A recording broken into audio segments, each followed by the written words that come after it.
One table, two fires, a man forever changed.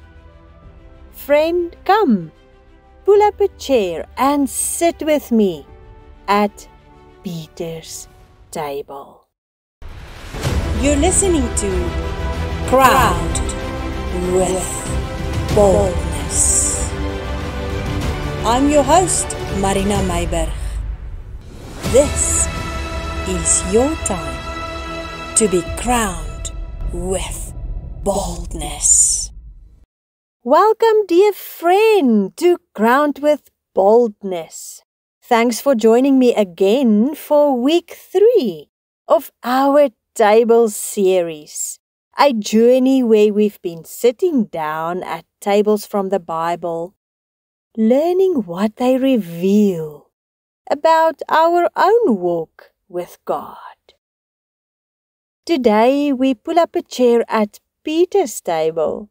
I know this one is a little longer, but please stay until the end.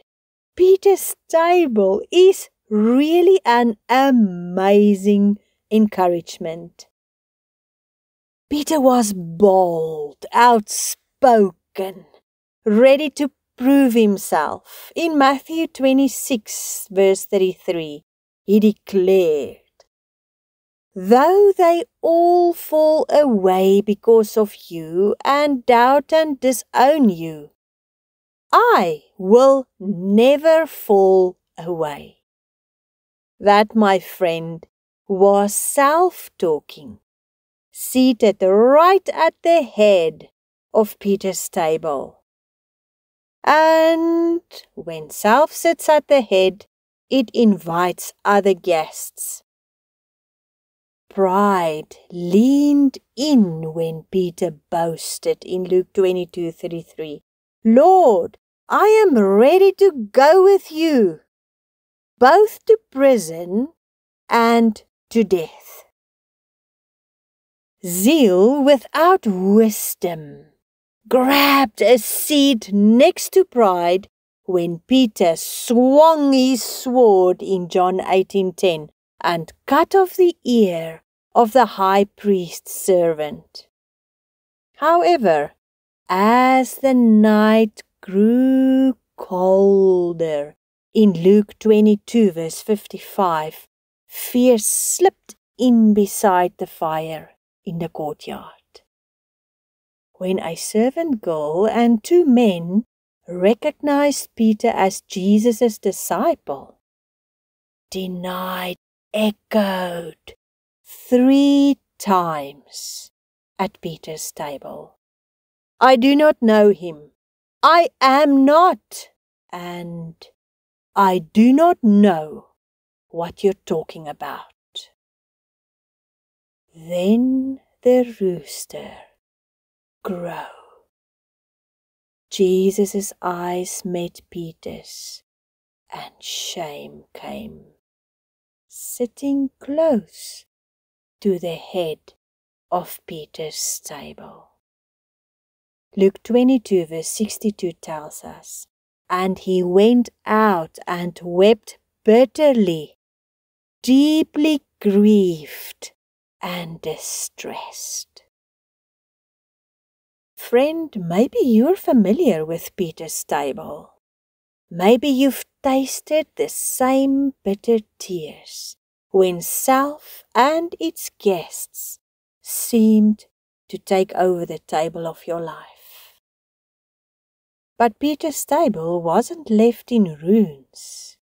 Remember what Jesus said earlier that night in Luke 22 verse 31. "Simon, Simon, listen. Satan has demanded permission to sift all of you like grain." The enemy wanted the head seat in Peter's life. He wanted him broken, crushed, finished. And for about 7 weeks, the courtyard fire's ashes of denial burned with failure and bitter tears in Peter's life. And maybe you felt that too. Those moments when the enemy whispers that your failure defines you, that your shame is permanent. But Jesus had already prayed for Peter.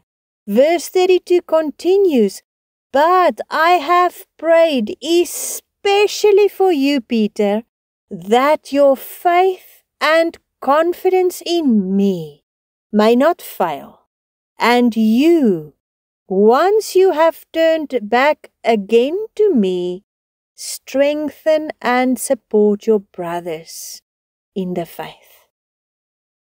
And so, after Jesus' resurrection, Peter meets Jesus by a second fire.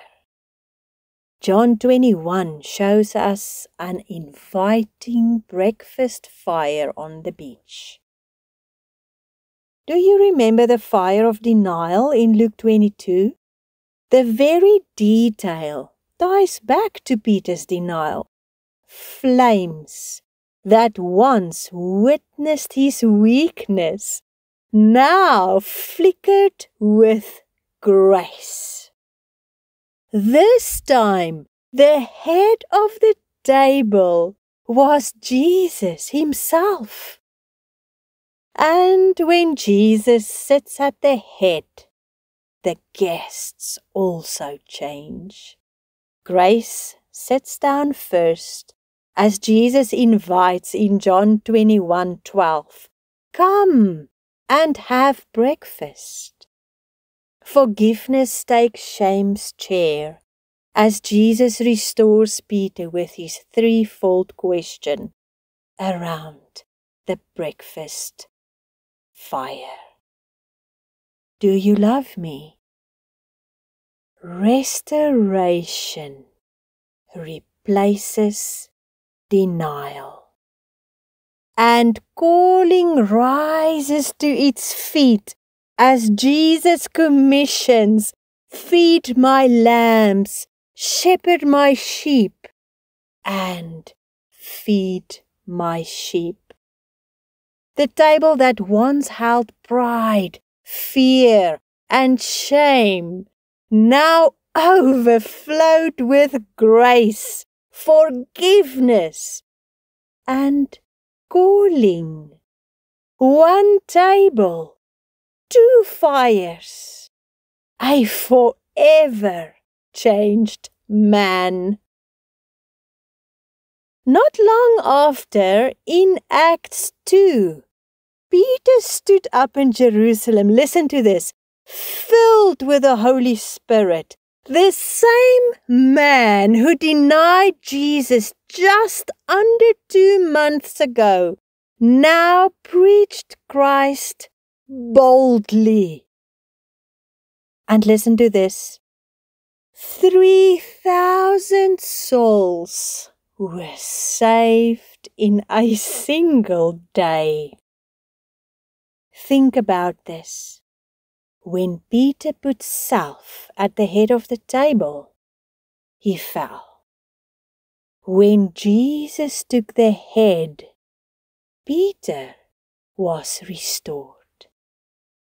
Within 3 weeks after his restoration, Peter boldly preached the message of Jesus Christ, and 3,000 new tables were filled with the bread of life. Awesome! The beauty of Peter's story is that it didn't stop there. Through his ministry and letters, Jesus, still at the head of Peter's table, continues to minister to you and me today. Friend, Jesus doesn't take the head seat at our table only to restore us. He takes it so that through us He can feed others with the bread of life. His transforming work is never for us alone, but for every soul we touch. Sometimes, even long after we are gone, just like Peter. So let me ask you, who is sitting at the head of your table today? Friend, that's Peter's story, and it can be yours too. Next week, we'll sit down at Hannah's table, where surrender and faith brought generational blessing. You won't want to miss it. Until then, be bold, be blessed, and keep Jesus at the head of your table.